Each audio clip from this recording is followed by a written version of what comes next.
జాగ్రత్తగా కొద్ది మాట్లాడుకుందాము. మత్తయి సువార్తలో నుండి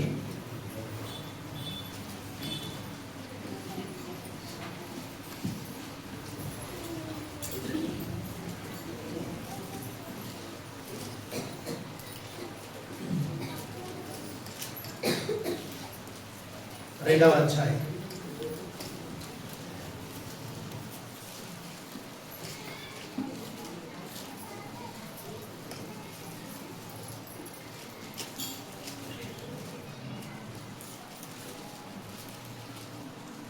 మొదటి 5 వచనాలు చదువు.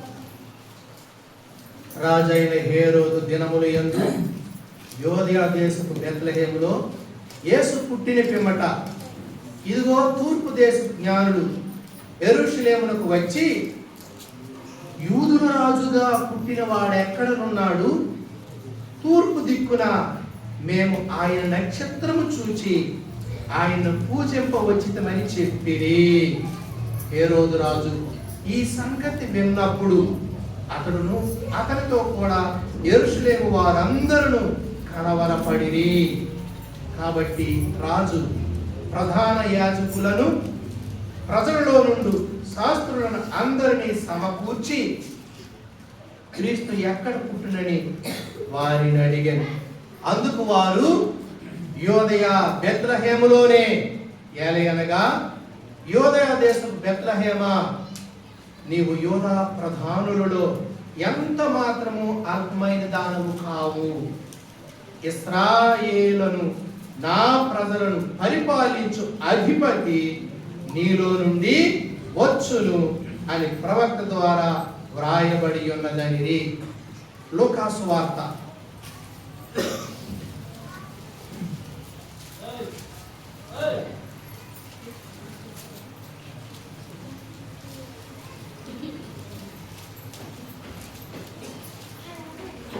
2వ అధ్యాయం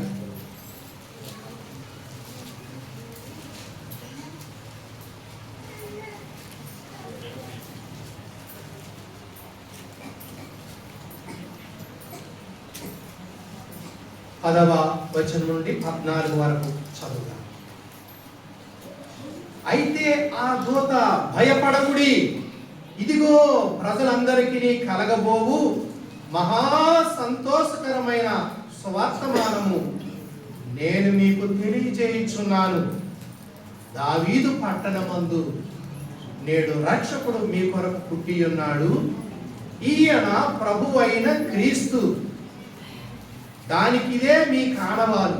ఒక శిశువు పొత్తు గుడ్డలతో చుట్టబడి ఒక తొట్టులో పండుకొని ఉండుట మీరు చూచెదరని వారితో చెప్పెను. అందరూ చెప్పండి. వెంటనే పరలోక సైన్య సమూహము ఆ దూతతో కూడా నుండి సర్వోన్నతమైన స్థలములలో దేవునికి మహిమయు ఆయనకి ఇష్టలైన మనుషులకు భూమి మీద సమాధానమును కలుగును గాకని దేవుని స్తోత్రము చేయుచుండెను.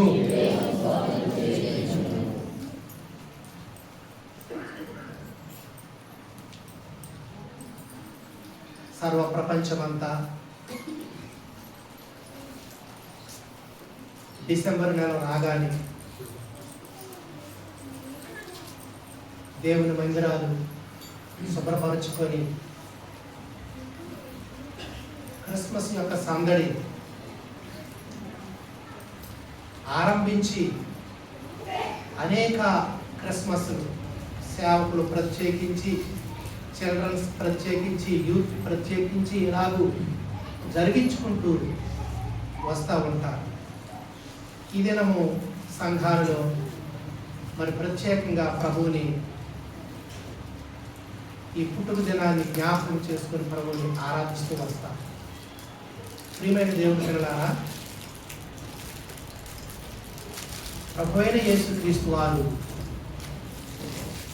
క్రిస్మస్ అనగా మనము క్రీస్తు పుట్టుక దినము అని మా ప్రభు పుట్టాడు, మా రక్షకుడు పుట్టాడు, మా దేవుడు మాకు తోడై ఉండడానికి వచ్చాడు, ఈ ఆనంద సంతోషాలు మనం కలిగి ఎన్నెన్నో కార్యక్రమాలు చేసుకుంటూ ఆయన్ని ఎలాగ ఆరాధించాలో మనం మర్చిపోతూ ఉంటాం. తూర్పు దేశం నుండి వచ్చినటువంటి జ్ఞానులు ఆయన ఆరాధించడానికి వచ్చారు. ఇక్కడ గొలను కూడా ప్రజలందరికీ కలగబోయే సంతోషకరమైన శుభవర్తమానము వారికి అందించబడినప్పుడు పొత్తు గుడ్డలతో చుట్టబడి పశువుల తొట్లో పరుండి ఉన్నటువంటి ప్రభు దగ్గరికి వాళ్ళు వేగిరి పడుతూ వచ్చారు. పరలోకంలో దూత సమూహము, సర్వోన్నతమైన స్థలంలో దేవునికి మహిమ,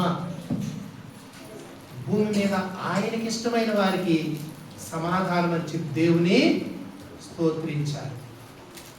అక్కడ జ్ఞానులు, ఇక్కడ గొల్లలు. అలాగే యెరూషలేము వాసులు, హేరోదు రాజు, ఆ పరివారము క్రీస్తు పుట్టిన ఈ శుభవర్తమానము అందరికీ తెలియచేయబడింది. ప్రియమైన దేవుని పిల్లలారా, ఈరోజు ఆనాడు ఆరాధించిన వారితో కలిసి అది మొదలుకొని ఈ భూమి నిలిచి ఉన్నంత వరకు ఈ నివసించేటటువంటి మనుష్యులు యేసుక్రీస్తు నా రక్షకుడని ఎరిగిన ప్రతి వారు సేవిస్తూనే ఆ కుమారుడు నిరంతరము సేవించబడడానికి తండ్రి చేత అధికారం పొందినటువంటి దైవ కుమారుడు ప్రభువైన యేసుక్రీస్తు. అధిపతి నీలో నుండి వస్తాడు యోధా బెత్లెహేములో అని గ్రంథాల్లో వ్రాయబడిన రీతిగా హేరోదుకి వర్తమానము అందించారు లేఖన పరిశోధకులు. ఇది నిజమే, ఇశ్రాయేలును పాలించేవాడు యోధా బెత్లెహేము నుండే వస్తాడు.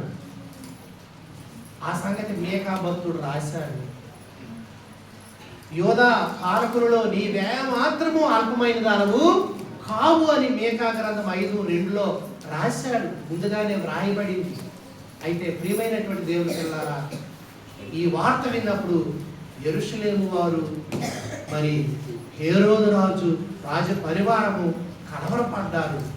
ఎందుకంటే ఆయన రాజు కనుక వేరొక రాజు వస్తే మరి ఆయన రాజ్యం ఏమవుతారు? అసలైన అధిపతి వస్తే ఈ అధిపతులు, ఈ రాజ్యాలు ఏమవుతాయి? కాబట్టి వారికి కలవరం వచ్చింది.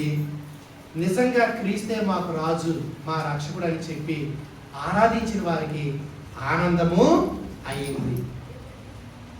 ఈనాడు క్రీస్తు అంటే లోకానికి కొందరికి కలవరము, క్రీస్తు అంటే కొందరికి ప్రాణము. క్రీస్తుని చెబితే కలవరం కొందరికి, క్రీస్తు పేరు వింటే ఆరాధన ఈనాడు అనేకులకి. కాబట్టి ఆయన ఆరాధించే వారిలో మనముండి ఇక్కడ సమావేశము అయ్యాం. అందును బట్టి దేవునికి ఎంతో వందనాలు. కొద్ది నిమిషాలు చాలా జాగ్రత్తగా దేవుని వాక్యం వినాలి. యేసు ప్రభువారు యూదుల కొరకే వచ్చాడా అని అంటే దేవుని వాక్యం ఏమి చెబుతా ఉంది మనం చూద్దాం. కీర్తనల గ్రంథం 10వ అధ్యాయం 16వ వచనం ఏమి వ్రాయబడుతుంది అక్కడ? చదవండి. యెహోవా నిరంతరము రాజయ్యున్నాడు. ప్రియమైన దేవుని పిల్లారా, యెహోవా నిరంతరము రాజు. అయితే యూదుల రాజు, పరిపాలించే రాజు వస్తాడు. ఇక్కడ ఏమైనా ఏలుబడి చేశాడా? నిరంతర రాజ్యం ఏమైనా ఈ భూమి మీద ఆయనకున్నదా? ఎవరి రాజు ఆయన? ప్రియమైన దేవుని పిల్లలారా, ఇర్మియా గ్రంథం 10వ అధ్యాయం 10వ వచనాన్ని కూడా చదవండి. యెహోవాయే నిజమైన దేవుడు, ఆయన జీవము గల దేవుడు, సదాకాలము ఆయనే రాజు. ప్రియమైన దేవుని పిల్లలారా, సదాకాలం ఉండే రాజు, సదాకాలం ఉండే రాజు. కాబట్టి సదాకాలం ఉన్న ఈ రాజు మీరు గమనించాలి చాలా జాగ్రత్తగా. జకర్యా గ్రంథం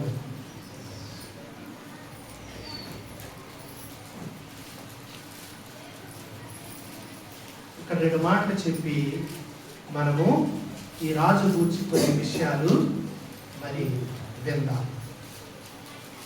14వ అధ్యాయం 9వ వచనం. యెహోవా సర్వలోకమునకు రాజయ్యుండును, ఆ దినమున యెహోవా ఒక్కడే అనియు ఆయన పేరు ఒక్కటే అనియు తెలియబడును. ప్రియమైనటువంటి దేవుని పిల్లలారా, ఇది ఏ సందర్భము అని అంటే జాగ్రత్తగా వినండి. ఆఖరి దినాల్లో 14వ వచనంలో ప్రారంభంలో, ఇదిగో యెహోవా దినము వచ్చుచున్నది, అందు మీ యొద్ద దోచబడు పట్టణంలో విభాగింపబడును. ఏలయనగా యెరూషలేము మీద యుద్ధము చేయుటకు నేను అన్యజనులందరినీ సమకూర్చబోచున్నాను. నేను అన్యజనులందరినీ సమకూర్చబోచున్నాను. పట్టణము పట్టబడును, ఇండ్లు కొల్ల పెట్టబడును, స్త్రీలు చెరపబడుదురు. పట్టణంలో సగం మంది చెరప పోవుదురు. అయితే శేషించిన వారు నిర్మూలం కాకుండా పట్టణంలో నిలుతురు. అప్పుడు యెహోవా బయలుదేరి తాను యుద్ధ కాలమును యుద్ధము చేయు రీతిగా ఆ అన్యజనులతో యుద్ధము చేయు. ఆ దినమున యెరూషలేము ఎదుటనున్న తూర్పు తట్టునున్న ఒలీవ కొండ మీద ఆయన పాదములుంచగా ఒలీవ కొండ తూర్పు తట్టుకు పడమటి తట్టుకు నడిమికి విడిపోయి సగము కొండ ఉత్తరపు తట్టుకు సగము కొండ దక్షిణపు తట్టుకు జరుగుడు గనుక విశాలమైన లోయ ఒకటి ఏర్పడును. కొండల మధ్య కనబడు లోయ ఆజీరు వరకు సాగగా మీరు ఆ కొండ లోయలోనికి పారిపోదు. యోధారాజైన ఉజ్జియా దినములలో కలిగిన భూకంపములకు మీరు భయపడి పారిపోయినట్టు మీరు పారిపోదు. అప్పుడు నీతో కూడా పరిశుద్ధులు వచ్చెదరు. నా దేవుడైన యెహోవా ప్రత్యక్షమగును. యెహోవా ఆ దినమున ప్రకాశమానమగునవి సంకుచితములు కాగా వెలుగు లేకపోవును. ఆ దినము ప్రత్యేకమైనదిగా ఉండును. అది యెహోవాకు తెలియబడిన దినము. పగలు కాదు, రాత్రి కాదు, అస్తమయ కాలము వెలుతురు కలుగును. ఆ దినమున జీవజనములు యెరూషలేము నుండి పారి సగము తూర్పు సముద్రమునకు సగము పడమటి సముద్రమునకు దిగును. వేసవి కాలం మందును చలికాల మందును అలాగే జరుగును. యెహోవా సర్వలోకమునకు రాజయుండును. ఆ దినమున యెహోవా ఒక్కడే అని ఆయనకు పేరు ఒక్కటే అని తెలియబడు. ఈ సంగతులు చదువుతున్నప్పుడు దైవవాక్యం తెలిస్తే మీకేం జ్ఞాపకానికి వస్తుందంటే, పునరుత్థానుడైన క్రీస్తు ఒలీవ పర్వతం మీద నుండి ఆయన పైకి వెళ్ళిపోతున్నప్పుడు, యెరూషలేము వాసులారా, గలిలయ ప్రజలారా, మీరెందుకు ఆకాశం తట్టు కనులెత్తి చూస్తున్నారు? పరమునకు కొనుకోబడ్డ ఈ యేసే ఏ రీతిగా పరమునకు వెళ్ళాడో అదే రీతిగా తిరిగి ఆయన వస్తాడు. ఒలీవ కొండ మీదకి మరలా దిగి వస్తాడు. ఆ కొండ ఉత్తరానికి దక్షిణానికి మరి సగము కొండ మధ్యలో లోయ ఏర్పడి అటు ఇటు జరిగిపోయినప్పుడు, క్రీస్తు విరోధి యెరూషలేములో దేవుని పరిశుద్ధులకి హింస పెట్టినప్పుడు, వారు ఆ కొండ లోయలోకి మధ్యకు పారిపోయినప్పుడు దేవుడైన యెహోవా ప్రత్యక్షమవుతాడు. ప్రభువైన యేసుక్రీస్తు ఆ ఒలీవ కొండ మీదకి దిగుతాడు. అప్పుడు వారికి ఒక ఏక కుమారుని గురించి ఏడ్చినట్లుగా ఏడుస్తారు. ఎందుకంటే ఏ యూదుల్ని రక్షకుడుగా ఆయన పుట్టాడు, ఆ యూదులే ఆయన్ని అంగీకరించలేదు, విశ్వసించలేదు. యోహాను సువార్త 1వ అధ్యాయం 11వ వచనం. ఆయన తన స్వకీయుల యొద్దకు వచ్చెను, ఆయన స్వకీయులే ఆయనను అంగీకరించలేదు. తను ఎందరు అంగీకరించరో వారందరికీ, అనగా తన నామమునందు విశ్వాసం ఉంచిన వారికి దేవుని పిల్లలగుటకు ఆయన అధికారము అనుగ్రహించాడు. మనం ఎంత ధన్యులము! ఆనాడే యూదులు విశ్వసించినట్లయితే, యూదులు రాజుగా స్వీకరించినట్లయితే మనల దగ్గరికి రానిచ్చే వాళ్ళు కాదు. యూదులు అంగీకరించలేదు. అంగీకరించిన వారందరికీ దేవుడయ్యాడు, రక్షకుడయ్యాడు. మనం ఆయన పిల్లలమయ్యే ఆధిక్యత పొందాం. అందుకే ఇప్పుడు మనం సేవిస్తున్నాం. యూదులకి ఇంకా కఠిన మనసు కలిగి, యేసయ్య దేవుని కుమారుడా, మేము దేవుని కుమారులమే అంటున్నారు. వారి రక్షకుడిగా వారు అంగీకరించలేదు, మెస్సయ్యగా వారు స్వీకరించలేదు. అన్యజనులమైన మనకి ఆ ధన్యత ఈనాడు వచ్చింది. ఎంత భాగ్యము! కాబట్టి ఆత్మీయ యూదులు మనం ఎవరము? ఆత్మీయ యూదులు. వారు శారీరక యూదులు, శరీరాన్ని బట్టి వారికి గర్వం. క్రీస్తు వారిలో పుట్టాడు. రోమాపత్రిక 9వ అధ్యాయం చూడండి. ప్రభువును బట్టి వారు గర్విస్తా వచ్చినారా? 5వ వచనం చదవండి.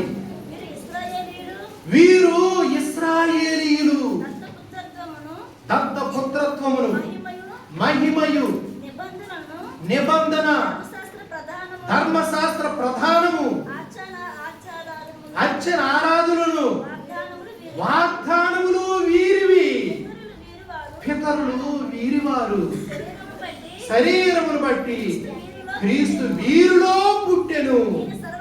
ఈయన సర్వాధికారి అయిన దేవుడై ఉంది, నిరంతరము స్తోత్రార్హుడై ఉన్నాడు.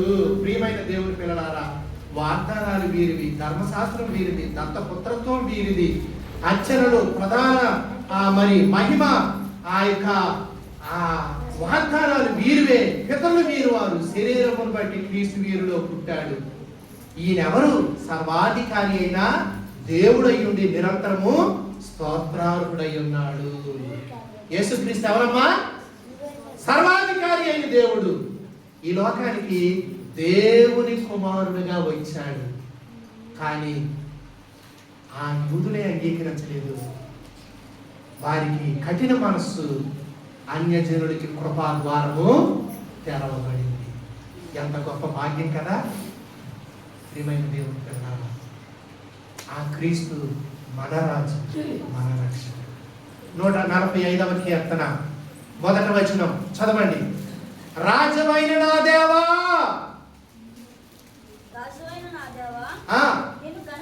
నిన్ను ఘనపరచెదను, నీ నామమును నిత్యము సన్నుతించెదను.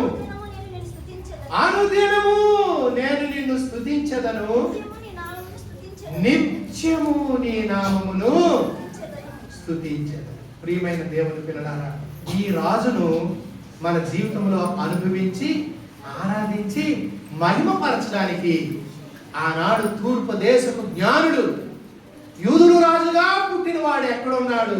యూదులు కాదన్నారు, మేము ఆరాధింపవచ్చితిమి. ఈనాడు ఆరాధించే భాగ్యం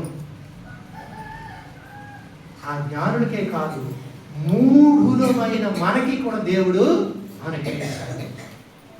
ఆయన రాజు, రక్షకుడు, దైవ కుమారుడు, సర్వాధికారి అయిన దేవుడని లేఖనాలు ఘోషిస్తూ వచ్చాయి. ఆదాము పాప విమోచన కన్య గర్భవతి కుమారుని కంటాది. ఆదికాండంలో 3:15 నీకును స్త్రీకిని నీ సంతానమునకును ఆమె సంతానమునకును వైరము కలుగు చేస్తాను.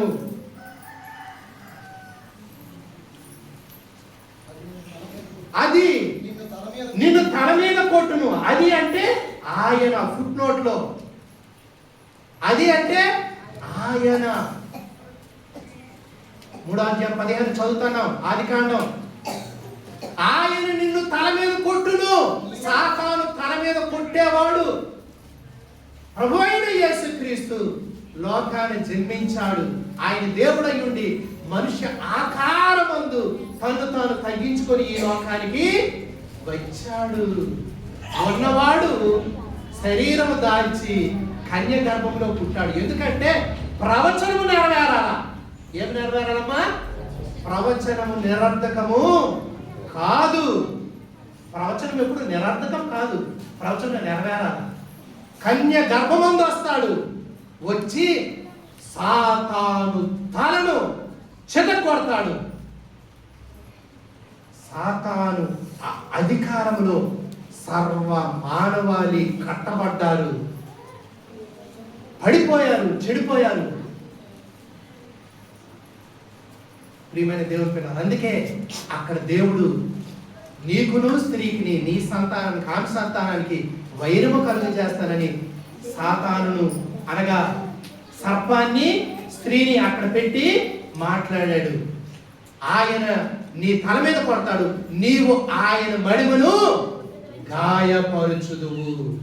కాబట్టి అపవాది యేసయ్య మడిమను పాదాన్ని గాయం చేస్తే ఆయన ఏకంగా తలనే చెదకొట్టాడు. ఎంత గొప్ప రక్షకుడు! ఇటువంటి రక్షకుడు ఎక్కడైనా ఉన్నాడా?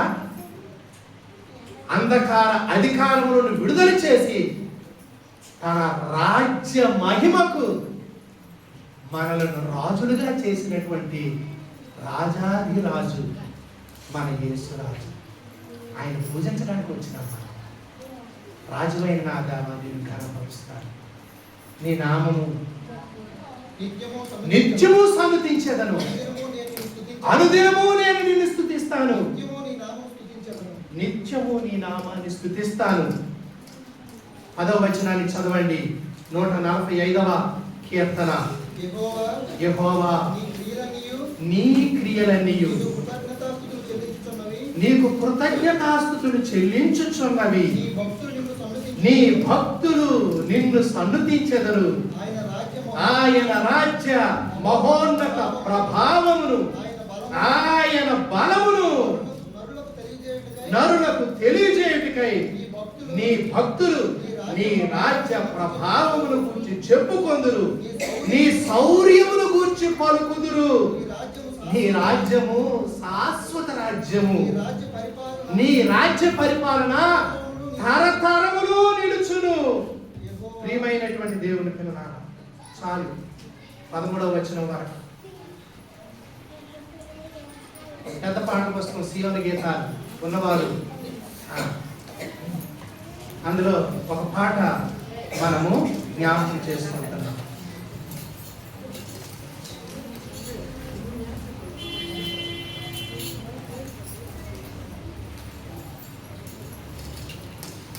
తన సౌర్యమునంతా చాటెదరు. మారు మనస్సు పొందుము. పాట తీసుకొని మీద ఉంచుకోండి. మారు మనస్సు పొందుము. అందులో 2 చరణాలు పాడదాం. మారు మనస్సు పొందుము. 371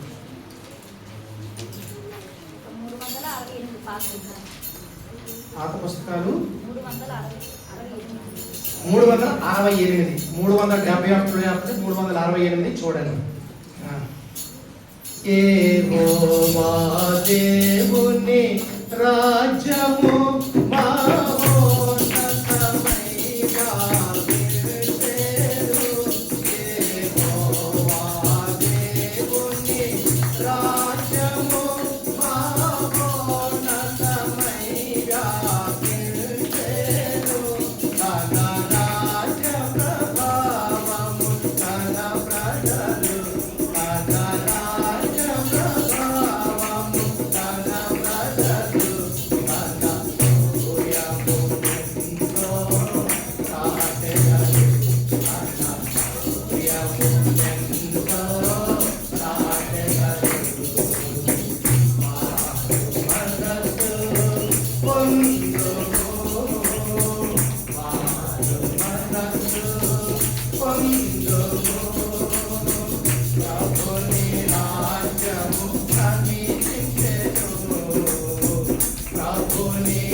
ఆ రాజ్యంలో చేరుతారు.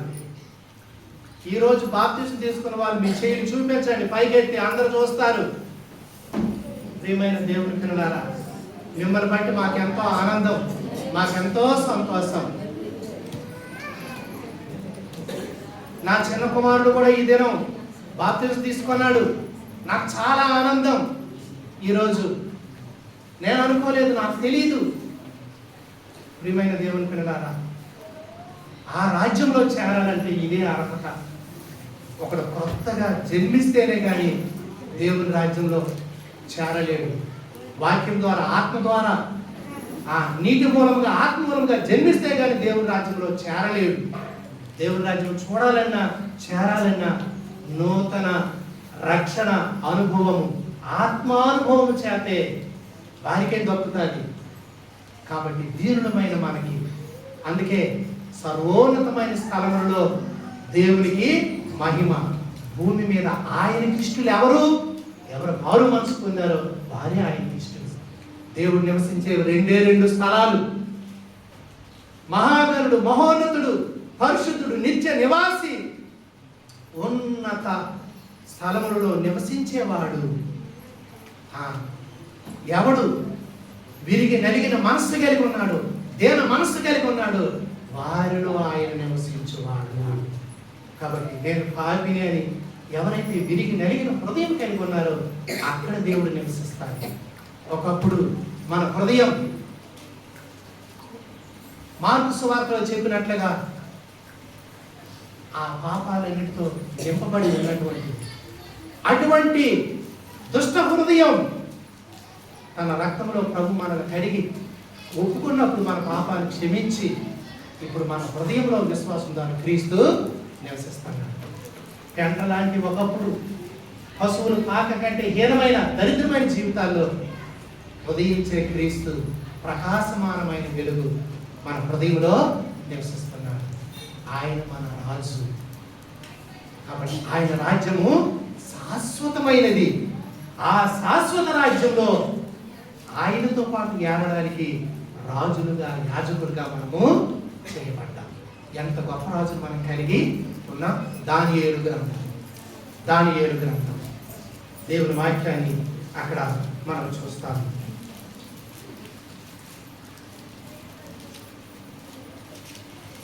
7వ అధ్యాయం మీ ముందు పెట్టుకోండి. దానియేలు గ్రంథం 7వ అధ్యాయం.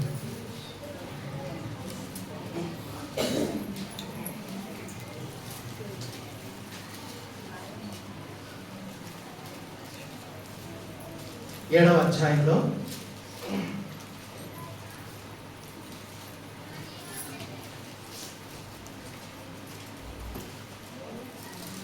2వ వచనం. దానియేలు వివరించి చెప్పినదేమనగా, రాత్రి యందు దర్శనములు కలిగినప్పుడు నేను తేరి చూచుచుండగా ఆకాశపు నలుదిక్కుల నుండి సముద్రము మీద గాలి విసురుట నాకు కనబడెను. అప్పుడు 4 మిక్కిలి గొప్ప జంతువులు మహాసముద్రములో నుండి పైకెక్కెను. ఆ జంతువులు ఒకదానికొకటి భిన్నములై ఉండెను. మొదటిది సింహమును పోలినది, గాని దానికి పక్షిరాజు రెక్కల వంటి రెక్కలు ఉండేది. నేను చూచుచుండగా దాని రెక్కలు తీయబడినవి కనుక మనుష్యుని వలె అది పాదములు పెట్టుకొని నేలపై నిలువబడింది. మరియు మానవ మనస్సు వంటి మనస్సు దానికి ఇయ్యబడింది. 2వ జంతువు ఎలుగుబంటిని పోలినది. అది ఒక పార్శ్వం మీద పండుకొని తన నోట పండ్ల మధ్య 3 పక్కటెముకలు పట్టుకొనినది. కొందరు లెమ్ము, విస్తారంగా మాంసము భక్షించుము అని దానితో చెప్పిరి. అటు పిమ్మట చిరుతపురును కోరిన మరి ఒక జంతువును చూచి తిని, దాని వీపున పక్షి రెక్కల వంటి 4 రెక్కలుండెను. దానికి 4 తలలుండెను. దానికి ఆధిపత్యం ఇయ్యబడును. పిమ్మట రాత్రి యందు నాకు దర్శనము కలిగినప్పుడు నేను చూచుచుండగా ఘోరమును భయంకరమునకు 4వ జంతువు ఒకటి కనబడెను. అది తనకు ముందుగా నుండిన ఇతర జంతువులకు భిన్నమైనది. అది మహాబల మహాత్యములు గలది. దాని పెద్ద ఇనప దంతములు 10 కొమ్ములుండెను. అది సమస్తమును భక్షించుచు తుత్తురీయులుగా చేయుచు మిగిలిన దానిని కాళ్ళ కింద అణగదొక్కుచుండెను. నేను ఈ కొమ్ములను కనిపెట్టుచుండగా ఒక చిన్న కొమ్ము వాటి మధ్యకి లేచెను. దానికి స్థలం ఇచ్చుటకై ఆ కొమ్ములలో 3 పెరికి వేయబడినవి. ఈ కొమ్మునకు మానవుల కన్నుల వంటి కన్నులు, గర్వముగా మాట్లాడు నోరు ఉండెను. ప్రియమైన దేవుని పిల్లారా, ఇక్కడ 4 జంతువులు, సింహము, ఎలుగుబంటి, చిరుతపులి, ప్రియమైనటువంటి ఆ 4వది మరి వాటన్నిటికీ వేరుగా ఉన్నటువంటి ప్రియమైనటువంటి ఆ విధానం మనం చూస్తా ఉన్నాం. కాబట్టి ఏమిటి దానియేలు కలిగిన ఈ దర్శనము? భూమి మీద రాజరికము చేసే 4 గొప్ప రాజ్యాలు. ఏంటమ్మా? భూమి మీద రాజరికం చేసే 4 గొప్ప రాజ్యాలు. ఒక రాజు వస్తున్నాడు శాశ్వతంగా ఉండడానికి. ముందున్నారు రాజులు, వారు ఇష్టానుసారంగా పరిపాలన చేస్తామన్నారు. ఆ రాజులు ఎవరు అని అంటే, ప్రియమైనటువంటి దేవుని పిల్లారా, మొదటి రాజు బబులోను చక్రవర్తి నెబుకద్నెజరు. ఆయన 605 నుండి క్రీస్తు పూర్వము 539 వరకు తన రాజ్యాన్ని ఆయన పరిపాలించాడు. కాబట్టి ఆ రాజు 2వ అధ్యాయంలో చూసినప్పుడు బంగారు తలగా కనబడతాడు. అక్కడ ఇంకొక దర్శనం వచ్చింది. ఈ 4 రాజులు, మొదటి రాజు బబులోను నెబుకద్నెజరు, రెండవ రాజు మరి చూసినప్పుడు మాదీయ పారసీకులు, అది మూడవ రాజు గ్రీక్ రాజు అలెగ్జాండరు, నాలుగవది ఆ రోమా ప్రభుత్వం.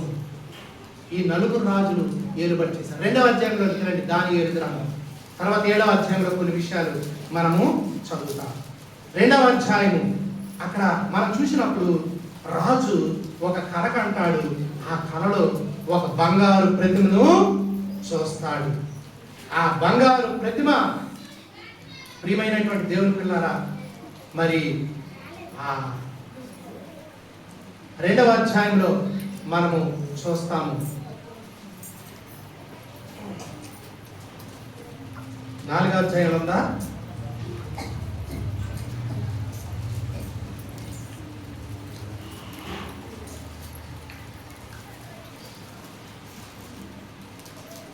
రెండవ అధ్యాయం 1వ వచనం. నెబుకద్నెజరు తన ఏలుబడి యందు 2వ సంవత్సరమున కలలు కనెను. అందుని గురించి ఆయన మనసు కలపడగా ఆయనకు నిద్ర పట్టకుండెను.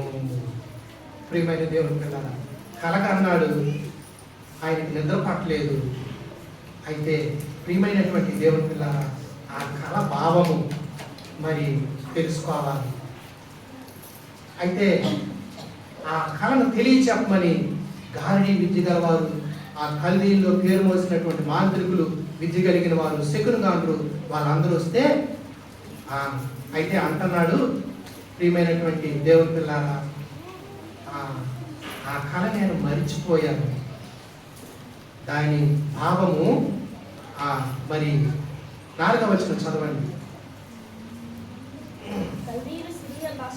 ఇట్లనే రాజు చిరకాలం జీవించు తమరి దాసులకు కళ సెలవీయుడు, మేము దాని భావము రాజు, నేను దానిని మరిచిపోతిని గాని దాని భావమును మీరు తెలియచేయని ఎడల మీరు తుత్తునులుగా చేయకూడదు, మీ ఇండ్లు పెంట గొప్పగా. రాజు తలంచుకుంటే శాసనాలు పొదువా? కలగనిది ఆయన, మర్చిపోయింది ఆయన. మీరు జ్ఞానులని గొప్పవారిని మిమ్మల్ని నా రాజ్యంలో పోషిస్తూ ఉంటే నా కళ ఏమిటో మీరు చెప్పండి, దాని భావం ఏమిటో మీరు చెప్పండి అన్నాడు. ఇక జ్ఞానుడి సంగతి అంతా అయిపోయింది.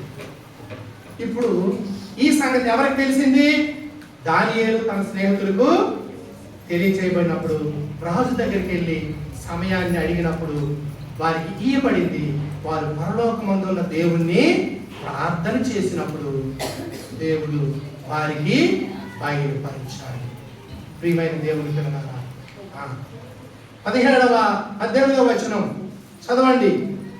తాను తన స్నేహితులు బబులోను తక్కిన జ్ఞానంతో కూడా నశింపుకున్నట్లు ఆ కళ యొక్క మర్మ విషయంలో పరలోకమందున దేవుని వాళ్ళ కటాక్షము పొంది నిమిత్తమై ఆయనను వేడుకున్న వారిని హెచ్చరించెను. 19వ వచనం. అంతట రాత్రి యందు దర్శనము చేత ఆ మర్మము దానియేలునకు బయలుపరచబడి కనుక దానియేలు పరలోకమందున దేవుని స్తుతించెను. ప్రియమైనటువంటి దేవుని పిల్లలారా, దానియేలుకి కల దేవుడు తెలియచేశాడు. దీని విషయం ఏమిటంటే 28వ వచనం. మర్మములను బయలుపరచగల దేవుడు ఒకడు పరలోకమందు ఉన్నాడు. అంచె దినముల యందు కలగబోవు దాన్ని ఆయన రాజునకు నెబుకద్నెజరుకు తెలియచేసెను. తాము పడక మీద పరుండగా తమ మనసులో కలిగిన స్వప్న దర్శనము ఏదనగా ప్రస్తుత కాలం గడిచిన పిమ్మట ఏమి జరుగునో అనుకుని తాము పడక మీద పరుండి మనోచింత గలవారై ఉండగా మర్మములను బయలుపరచువాడు కలగబోవు దానిని తమరికి తెలియచేసాను. ఇతరుల మనుషుల కంటే నాకు విశేష జ్ఞానం ఉండటం వలన ఈ మర్మము నాకు బయలుపరచబడలేదు. రాజుకునకు దాని భావము తెలియజేయ నిమిత్తము తమరి మనసు యొక్క ఆలోచన తాము తెలుసుకునే నిమిత్తము అది బయలుపరచబడింది. రాజా తాము చూచుతుండగా బ్రహ్మాండము ఒక ప్రతిమ కనబడెను కదా. ఈ గొప్ప ప్రతిమ మహాప్రకాశమును భయంకరమైన రూపము గలదై తమరి ఎదుట నిలిచెను. ఆ ప్రతిమ యొక్క శిరస్సు మేలిమి బంగారు, దాని రొమ్ము భుజములు వెండి, దాని ఉదరము తొడలు ఎత్తడివి, దాని మోకాళ్ళు ఇనపవి, దాని పాదములు ఒక భాగము ఇనుపదియు ఒక భాగం మట్టిది ఉంది. 34వ వచనం. మరియు చేతి సహాయం లేక తీయబడిన ఒక రాయి ఇనుము మట్టి కలిసిన ఆ ప్రతిమ యొక్క పాదము మీద పడి దాని పాదములు తుత్తునీలుగా వెనకగొట్టి నట్టు తమకి కనబడెను. అంతట ఇనుము మట్టి ఎత్తడి వెండి బంగారం ఏకముగా దంచబడి కళ్ళములోని చెత్తవలే కాగా వాటికి స్థలము ఎచ్చట దొరకకుండా గాలి వాటిని కొట్టుకుని పోయెను. ప్రతిమను విరగొట్టిన ఆ రాయి సర్వభూతలమంత మహా పర్వతమైంది.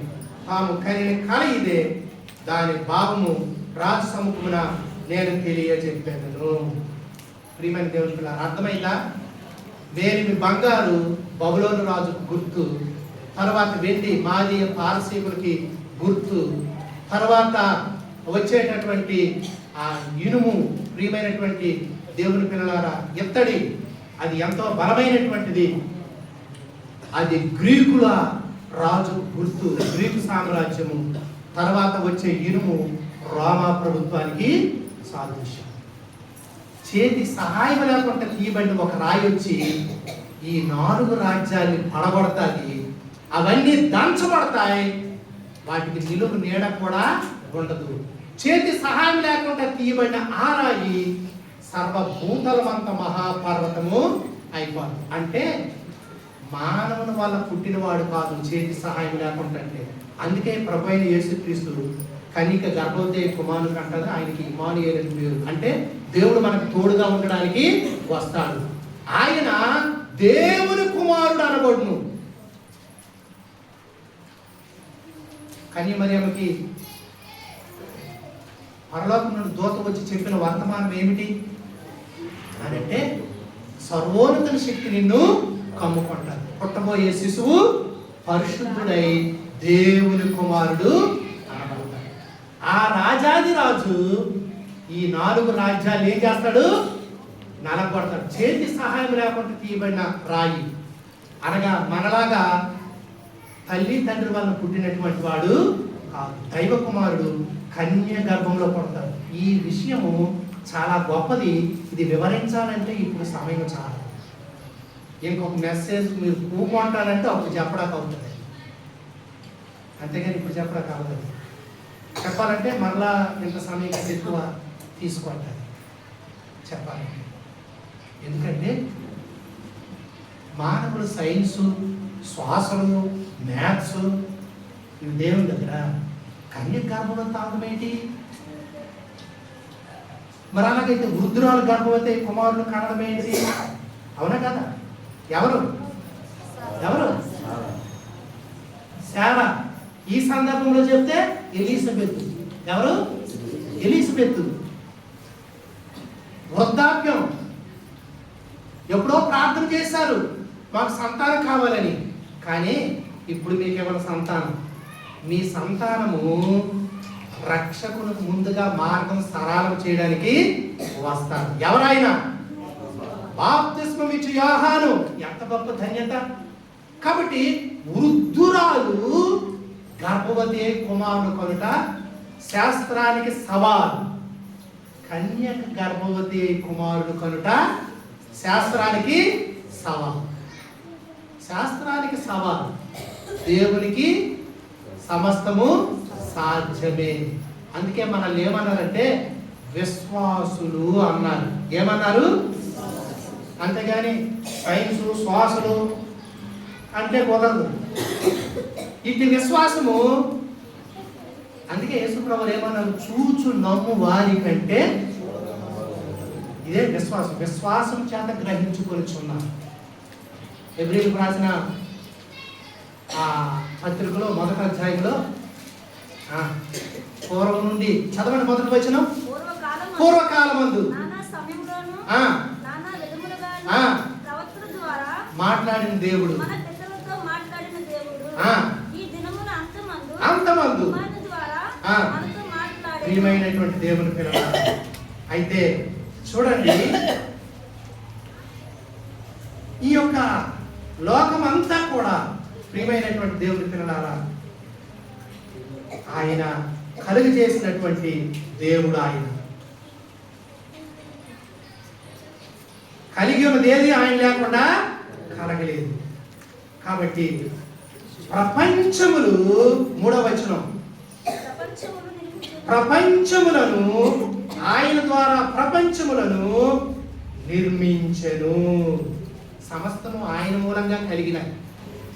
ప్రపంచాలు ఆయన చేశాడు, ఆయనే నిర్మాణం చేశాడు. ఆయన వల్ల ఇవన్నీ వచ్చాయి. తన కుమారుడే వీటన్నిటికీ ఆధారమైనటువంటి వాడు. ఆయన మూలంగా సమస్తము జరిగినది. ఆయనకు అసాధ్యమైనది ఏదీ లేదు. ఆయన భూమి, ఈ లోకము, ఆకాశం కలగక ముందే ఉన్నటువంటి వాడు. ఆల్ఫా ఒమేగా ఆయనే. ఆ దేవాది దేవుడు కన్య గర్భమందు ఈ లోకానికి రావాలి. ఆ ప్రవచనం స్త్రీ సంతానము, సర్ప సంతానం రెండింటికి వైరం. కాబట్టి ఆయన వస్తే గాని విమోచన లేదు. ఆ ప్రవచనాలు దేవుని నెరవేర్చాడు. ఆ 4 రాజులు రాజ్యము అంతంలో ఏం జరుగుతుందో దానియేలు గ్రంథంలో రాశారు. 37వ వచనం, 2వ అధ్యాయము 37వ వచనం. రాజా, పరలోకమందున్న దేవుడు రాజ్యమును, అధికారమును, బలమును, ఘనతయు తమరికి అనుగ్రహించి ఉన్నాడు. తమరు రాజులకు రాజై ఉన్నారు. ఆయన మనుషులు నివసించు ప్రతి స్థలమందు, మనుషులేమి, భూజంతువులేమి, ఆకాశ పక్షులు అన్నిటినీ ఆయన తమరి చేతికి అప్పగించాడు. వారందరి మీద ప్రభుత్వము అనుగ్రహించున్నాడు. తామే ఆ బంగారు శిరస్సు. కాబట్టి వాక్యం అంతా మీరు చదివితే అలాగే మీకు అర్థమవుతుంది. 44వ వచనం. ఆ రాజుల కాలములో పరలోకమందున్న దేవుడు ఒక రాజ్యము స్థాపించును, దానికి అన్నిటికీ నాశనము కలుగదు. ఆ రాజ్యము దాన్ని పొందిన వారికి గాక మరెవరికి చెందదు. అది ముందు చెప్పిన రాజ్యములన్నిటినీ పగలగొట్టి నిర్మూలము చేయను గాని అది యుగ యుగముల వరకు నిలుచును.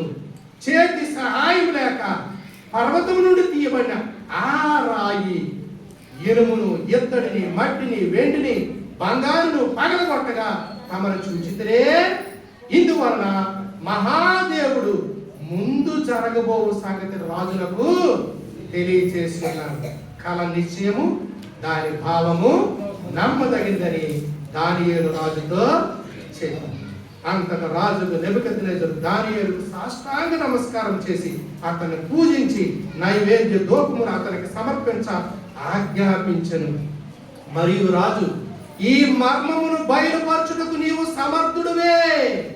నీ దేవుడు దేవతలకు దేవుడును, రాజులకు ప్రభువును, మర్మములు బయలుపరచువాడై ఉన్నాడని దానియేలునకు ప్రత్యుత్తరం ఇచ్చెను. అప్పుడు రాజు దానియేలును బహుగా హెచ్చించి అనేక గొప్ప దానములు ఇచ్చి అతని బబులోను సంస్థానం అంతటి మీద అధిపతిగాను, బబులోను జ్ఞానులందరిలో ప్రధానునిగాను నియమించెను. అంతట దానియేలు రాజు వద్ద మనవి చేసుకొనగా రాజు సద్రకు, మేషకు, అబేద్నెగోను వారిని బబులోను సంస్థానంలో విచారణకర్తలుగా నియమించెను. అయితే దానియేలు రాజు సన్నిధిని ఉండెను. అందరికంటే జ్ఞానం ఉండడం వల్ల నాకు ఇది బయలుపరచబడలేదయ్యా, జరగబోయే సంగతి రాజుకి తెలియజేయబడ్డానికి ఇది. అప్పుడు నెబుకద్నెజరు ఏమన్నాడు? నీ దేవుడు రాజులకు, ప్రభువులకు, దేవుళ్లకు దేవుడు, నీ రాజు పూజార్హుడు అని చెప్పి ఆ పరలోక రాజు సేవకుడైన దానియేలుకి భూలోక రాజు సాష్టాంగపడి నమస్కారం చేసి దీపాలు అర్పించాలంటే దేవుడు చేశారు. ఎవరిని? దానియేలు. చూసారా? ప్రియమైనటువంటి దేవుడి పిల్లలు, అంటే నీ దేవుడు ఎంత గొప్పవాడు. చెర తీసుకొని రాబడినటువంటి దానియేలు, సద్రకు, మేషకు, అబేద్నెగోలు బబులోను రాజ్యంలో ఉన్నతమైన పరిపాలకులుగా ఉన్నారు. మన రాజు కూడా రేపు ఆయన రాజ్యంలో రాజులుగా మనం చేస్తారు. ప్రియమైన దేవుని పిల్లలారా, దానియేలు గ్రంథం 7వ అధ్యాయం చేతి సహాయం లేకుండా తీయబడిన రాయి ఎవరు? ప్రభు అయిన యేసుక్రీస్తు. ఆయన కన్య గర్భంలో పుట్టాడు. ఆయన మరి ఆ శారీరక సంబంధం వల్ల కలిగినటువంటి వాడు కాడు. ఆయనే సర్వభూతలమంతా మహాపర్వతమైనది. ఈ రాజ్యాలన్నీ పోతాయి, ఒకే రాజ్యము వస్తుంది. ఒకే రాజ్యము.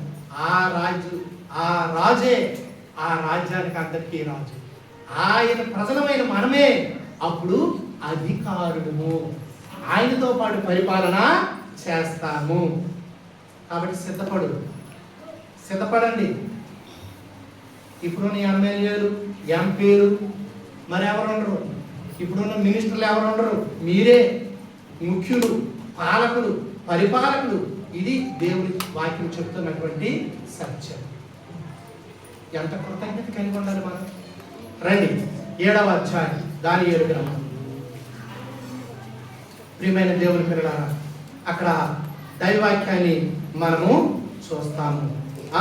13వ వచనం 7వ అధ్యాయంలో, రాత్రి కలిగిన దర్శనం నేను ఇంకా చూచుచుండగా ఆకాశ మేఘారుడై మనుష్య కుమారుని పోలిన ఒకడు వచ్చి ఆ మహా మనము ఈ 9 నుండి చదవాలి. ఈ దర్శనం అయిన తర్వాత అక్కడ ఒక మాట చదివి అక్కడికి వెళ్దాం మనం. ఇంకా సింహాసనమును వేడి చూచితిని, మహావృద్ధుడు అప్పుడు కూర్చుండెను. ఆయన వస్త్రము హిమము వలె ధవలముగాను, ఆయన తల వెంట్రుకలు శుద్ధమైన గొర్రు బొచ్చు వలె తెల్లగాను, ఆయన సింహాసనము అగ్ని జ్వాలలతో మండుచుండెను. దాని చక్రములు అగ్ని వలె ఉండెను. అగ్ని వంటి ప్రవాహము ఆయన యొద్ద నుండి ప్రవహించుచుండెను. వేల కొలది ఆయనకు పరిచారకులు ఉండేది. కోట్ల కొలది మనుషులు ఆయన ఎదుటి నిలిచిరి. తీర్పు తీర్చుటకై గ్రంథములు తెరవబడెను. అప్పుడు నేను చూచుచుండగా, ప్రియమైన దేవుని పిల్లలారా, ఇప్పుడు చదవండి. మనం చదివిన 13వ వచనం. ఆకాశ మేఘారుడై మనుష్య కుమారుని పోలిన ఒకడు ఆ మహావృద్ధులకు వారి సన్నిధిని ప్రవేశించి ఆయన సముఖముకు తేబడెను. మహావృద్ధుడు ఎవరమ్మా? తండ్రి అయిన దేవుడు. ఎవరమ్మా? తండ్రి. సింహాసనము అగ్ని జ్వాలలు ప్రవహిస్తున్నాయి. ఆ సింహాసనం మీద కూర్చున్నాడు. ఆయన పరిశుద్ధుడు. అగ్ని ఏం చేస్తుంది తెలుసా? చెత్త ఉంటే కాల్ చేస్తుంది అగ్ని. చెత్త లేదనుకో అగ్ని ఆరిపోతుంది. కాబట్టి మన దేవుడు దహించు అగ్ని,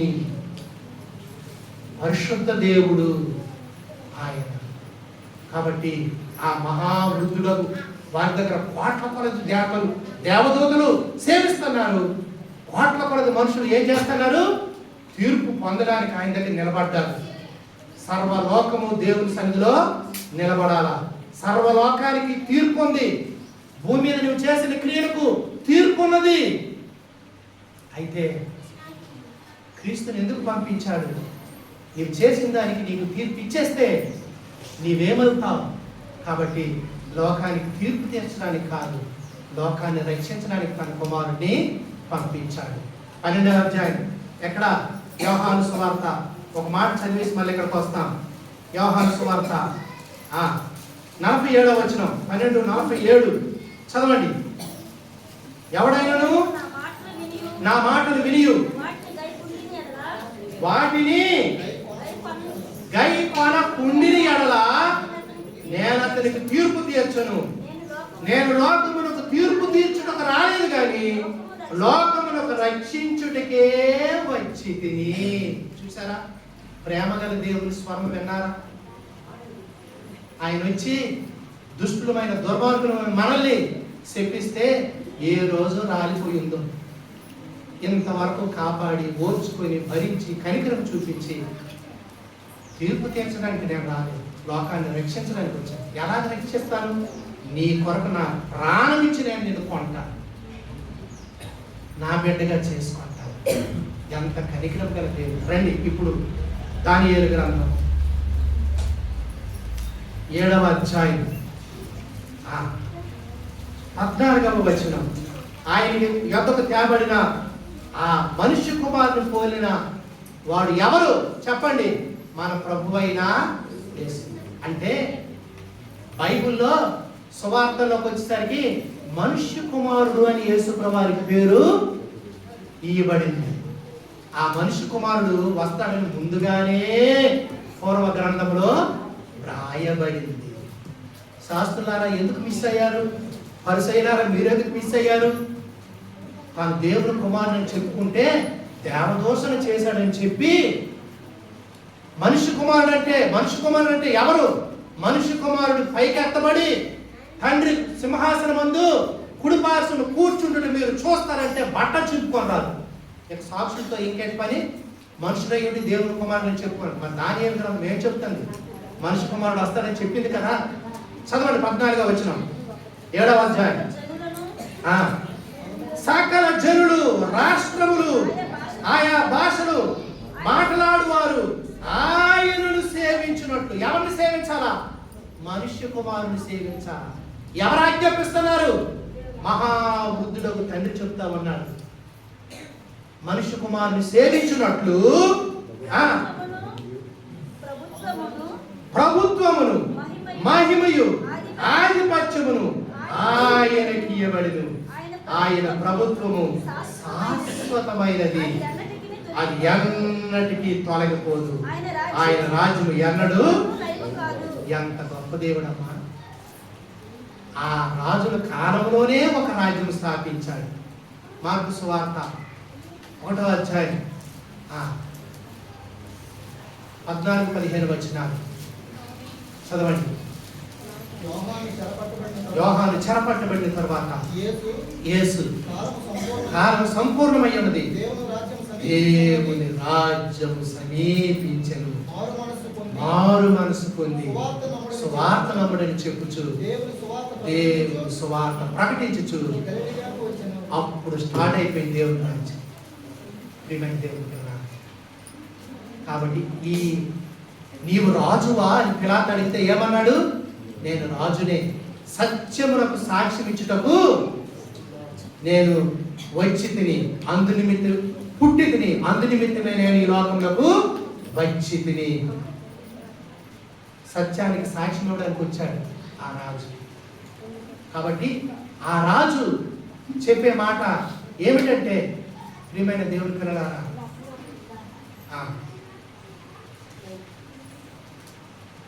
శాశ్వత ప్రభుత్వం ఆయనదే.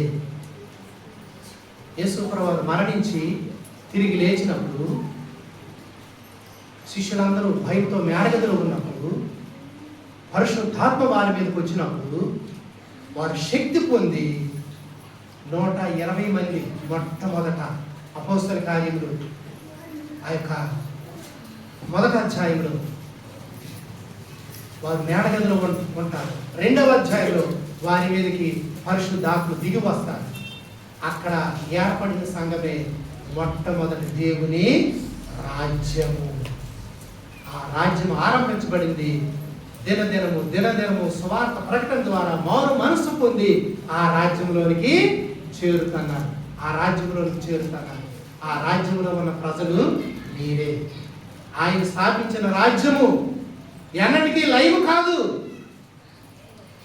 ప్రియమైనటువంటి దేవుని కన్నా ఆ రాజులు మరి కాలంలోనే ఈ రాజ్యము భూమి మీద కట్టబడతా ఉంది. అది ఎలాగంటే చేతి సహాయం లేక చిన్న రాయి, ఆ యొక్క పశువులు పాకలు తొట్టులో పెట్టబడిన ఆ ప్రభువైన యేసుక్రీస్తు, ఆ చిన్న రాయి సర్వలోకమంతా ఆ మహా మరి పర్వతం, ఆ చిన్న రాయి చేతి సహాయం లేకుండా తీయబడిన రాయి. ఎన్నో రాజ్యాలు కూలిపోయాయి, ఈ రాజ్యం శాశ్వతంగా ఉంటాయి. ఎందరో నియంతలు భూమి మీదకి వచ్చి క్రీస్తు గాని ఆయన ఏర్పరచుకున్న జనాంగం గాని భూమి మీద ఉండకూడదని శపథం చేశారు. యూదులు భూమి మీద లేకుండా చేస్తామని ఎందరో శపథం చేసి వెళ్ళిపోయారు.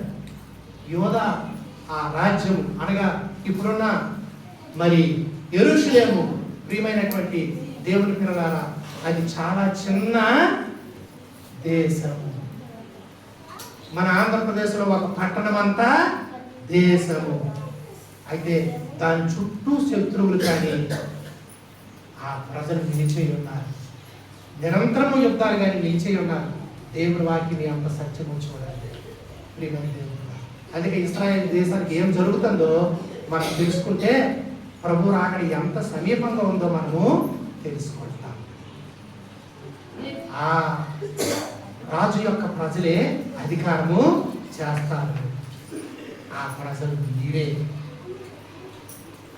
ఎంత గొప్ప భాగ్యం కదా మనకి.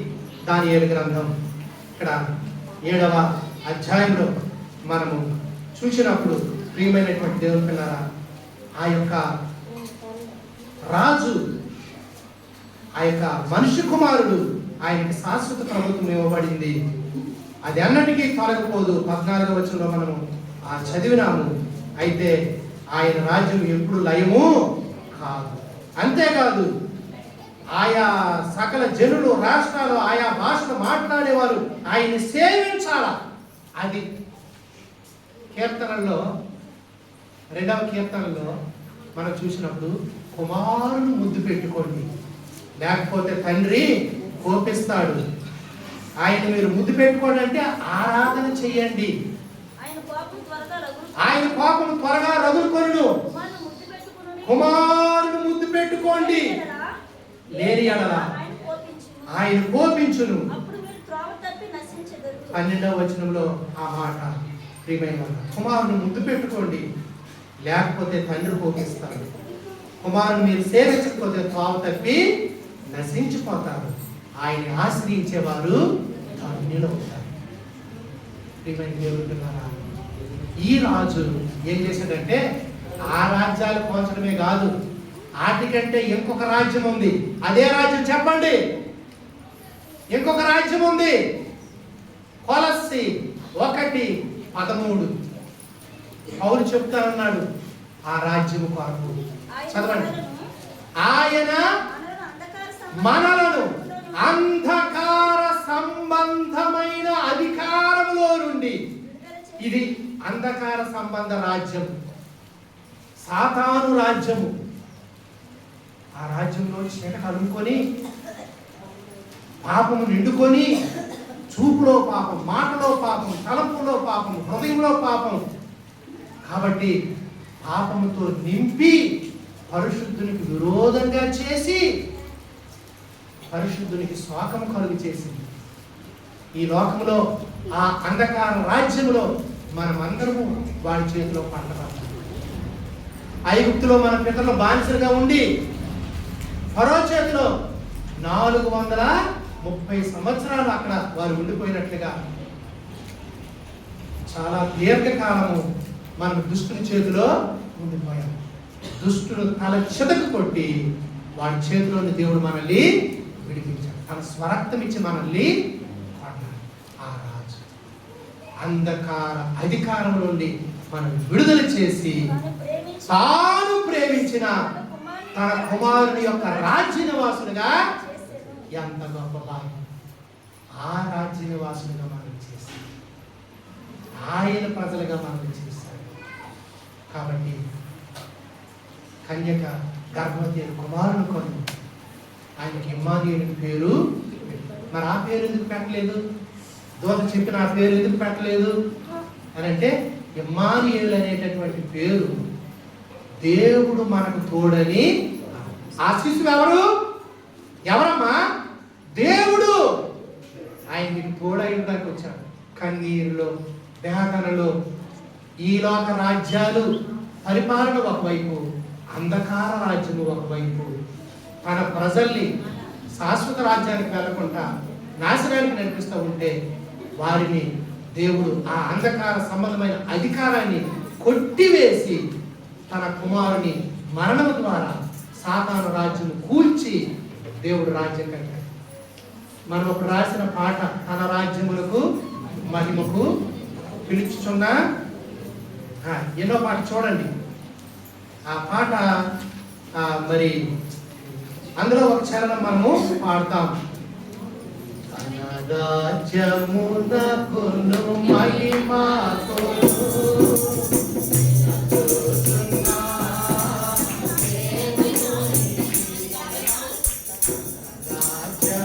రాజ్యమునకును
6వ రోజు మనల్ని ఏం చేశాడు? విడిపించి తన కుమారుని రాజ్య నివాసునిగా, పరలోక తండ్రి తన కుమారుని అనగా ఆ ఇమ్మానుయేలు ప్రభు రాజు అయినటువంటి యేసుక్రీస్తు ప్రభు వారి రాజ్య నివాసులుగా, తన తల్లి రాజ్యముగా మనల్ని చేశాడు. ఆయన ప్రజలుగా మనల్ని చేశాడు. ఎంత గొప్ప ధన్యవాదం. 9వ అధ్యాయం యెషయా గ్రంథం 7వ వచనం ప్రవచనాలు ముందే వ్రాయబడినాయి. చదవండి దయచేసి. ఇది మొదలుకొని 6-7 చదువు. అనగా మనకు శిశువు పుట్టెను, మనకు కుమారుడు అనుగ్రహింపబడెను, ఆయన భుజముల మీద రాజ్యభారముండును. ఆశ్చర్యకరుడు, ఆలోచనకర్త, బలవంతుడైన దేవుడు, నిత్యుడగు తండ్రి, సమాధానకర్త యొక్క అధిపతి అని అతనికి పేరు పెట్టబడును. ఇది మొదలుకొని మితి లేకుండా దానికి వృద్ధియు క్షేమము కలుగునట్లు సర్వకాలము దావీదు సింహాసనం. ఈ రాజ్య భారమంతా ఆయన భుజాలే మోయాలి. ఆయన నిన్ను మోయకపోతే నీకు దిక్కులేదు.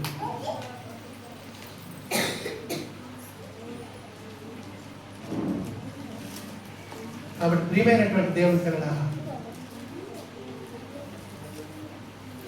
ఆ కుమారుడు నిత్యుడగు తండ్రి అని పేరు ఆ కుమారుడు. అవునా కాదా? బలవంతుడైన దేవుడు అని ఆ కుమారునికి పేరు. ఎవరు అనుకున్నారు? ఈయన ఆయన భుజాల మీద రాజ్యభారం. ఆయన నీనా భారాన్ని, పాప భారాన్ని మోసుకుని వెళ్ళాడు ఆయన. అందుకే తిమోతి కూడా రాశాడు 1:17 మొదటి పత్రిక. తిమోతి ఏం రాశాడు? చదవండి.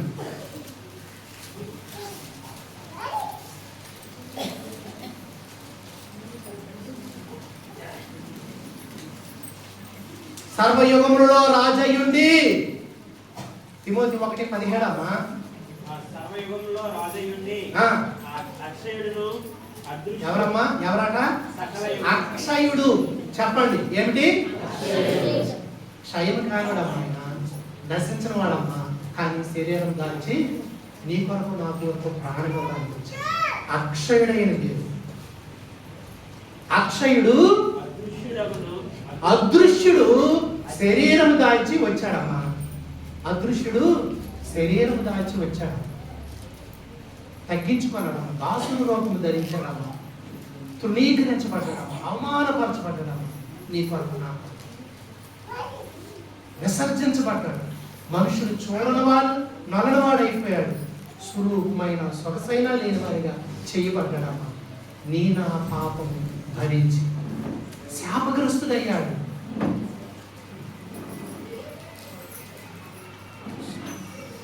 సర్వయుగాల్లో రాజు, అక్షయుడు, అదృశ్యుడు, అద్వితీయుడు, ఇంకొకరు లేరు. ఆ దినమున మీ రాజు యెహోవా అని మీరు తెలుసుకుంటారు. ఆ రాజే ఈ రాజు. అద్వితీయుడు, ఇంకొకరు లేరు. ఆయన తప్ప వేరొక దేవుడు లేడు. చదవండి. దేవునికే ఘనతయు మహిమయు యుగ యుగాలు మహిమ ఘనత ప్రభావాలు. పాటలో ఇంకొక పాట రాశాం కదా, ఏది ఆ పాట? జ్ఞాపకం తెచ్చుకోండి. మహత్యము మహిమ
నీ రాజు దీనుడై రక్షణ గలవాడు, నీతిపరుడు, దీనుడుగా భారవాహ పసుపిల్ల చిన్నగాడి నీ దగ్గరకు వస్తాను జకరియా చెబితే సామాన్యులందరూ హోసాన్న చేయమని పాడితే, ప్రియమైనటువంటి దేవుని పిల్లరా, ఈయన ఎలాగ చంపుదుమా అని ఆనాడు వాళ్ళు చూశారు, అర్థం చేసుకోలేదు. ప్రభు ఆ ఒలీవ పర్వతం దగ్గర దిగినప్పుడు ఉత్తర దక్షిణకి ఆ పర్వతం నడిమికి విరిగిపోయి వెళ్ళిపోయినప్పుడు, లోయ ఏర్పడినప్పుడు, క్రీస్తు విరోధి యెరూషలేములో ఉన్న వారిని బాధిస్తూ ఉన్నప్పుడు, వారు ఆ లోయలోకి వెళ్ళిపోయినప్పుడు అక్కడ యేసయ్య ప్రత్యక్షమవుతాడు. తెస్సలోనిక పత్రికలో రాయబడింది, ఆ యొక్క అపవాదిని, శత్రువుని తన నోటి ఊపిరితో సంహరిస్తాడు, తన ప్రజలను రక్షిస్తాడు. అప్పుడు ఆ దినాన ఏక కుమారుని గురించి గుండె కొట్టుకొని ఏడ్చినట్లుగా, నాయన మా కొరకు వచ్చి శిలువ మరణం పొందితే మేము నిన్ను విసర్జించాము, నిన్ను మేము ఎన్నిక చేయలేదని చెప్పి యూదులకు అప్పుడు రక్షణ పొందుతారు. అంతవరకు అన్యజనులమైన మనల్ని తన రాజ్యంలో చేర్చుకోవడానికి స్వార్థ ద్వారా దేవుడు మనకి ఆ అవకాశం ఇచ్చాడు. ఎంత గొప్ప ధన్యులము! వాగ్దానాలు వారివి, పితరుల వారు శరీరం బట్టి వారిలో పుట్టాడు. అందుకే దావీదు కుమారుడు అన్నారు. అబ్రహాం కుమారుడు, దావీదు కుమారుడు, యేసుక్రీస్తు వంశవళి అందుకు రాయబడి. మళ్ళీ అది చెప్పాలంటే ఇంకొక ప్రసంగం. కాబట్టి ప్రియమైనటువంటి దేవుడి పిల్లలారా, ఆయన దేవదూతల రూపం ధరించుకొని రాలేదు, దాసుని రూపం. దేవుడు ఒక్కడే, దేవునికి నరునికి మధ్యవర్తియు ఒక్కడే, ఆయనే క్రీస్తు అనే నరుడు. దేవునికి మానవుడికి మధ్యవర్తం చేయాలంటే మానవుడితో మాట్లాడడానికి మానవుడిగా కావాలి, దేవునితో మాట్లాడడానికి ఆయన దేవుడై ఉండాలి. కాబట్టి ఈ దైవ మానవుడు ఎవరు? ప్రభు అయిన యేసుక్రీస్తు. అందుకే మానవ జన్మతో రావాల్సి వచ్చింది.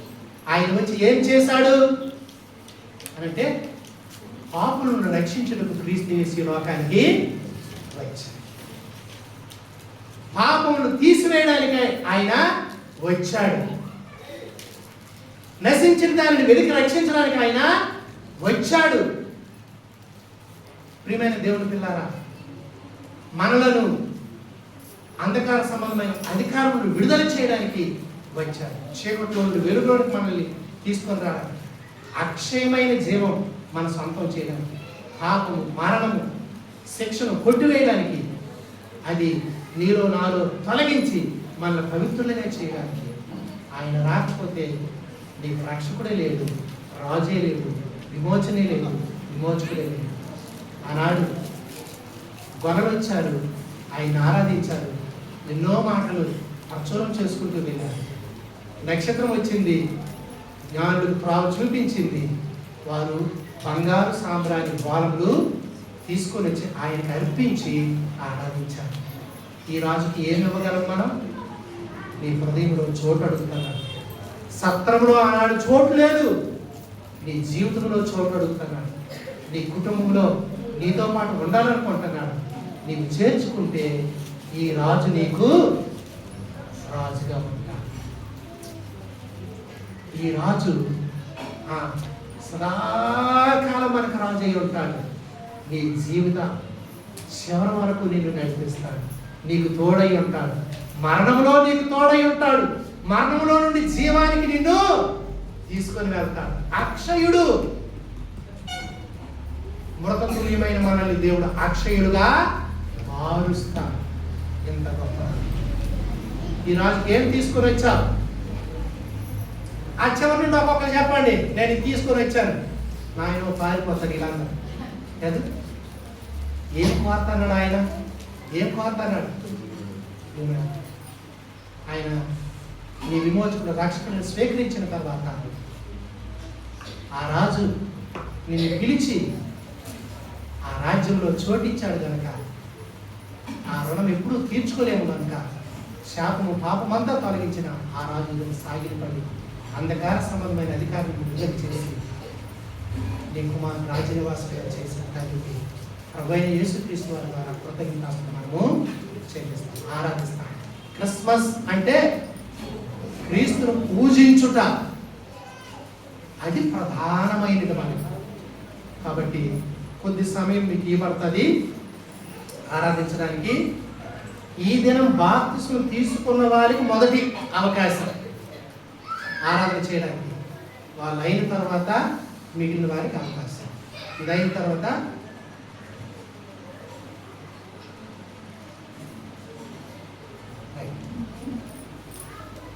నిమిషం తప్ప రెండవ మోకరించి ఆరాధన చేసుకుని త్వరగా కొద్ది మాట. ప్రభువా,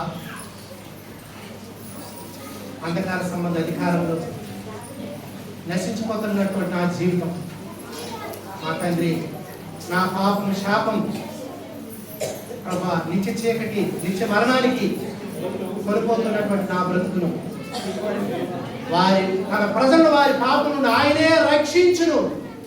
నన్ను రక్షించడానికి వచ్చిన నా రాజా, 145 కీర్తనలో చెప్పినట్టు రాజువైన నా దేవ నిన్ను ఘనపరుస్తున్నాను. నీ రాజ్యం శాశ్వత రాజ్యం, నీ రాజ్య ప్రభావం ఎంతో గొప్పది. ఆ రాజ్యానికి అనార్హుడును.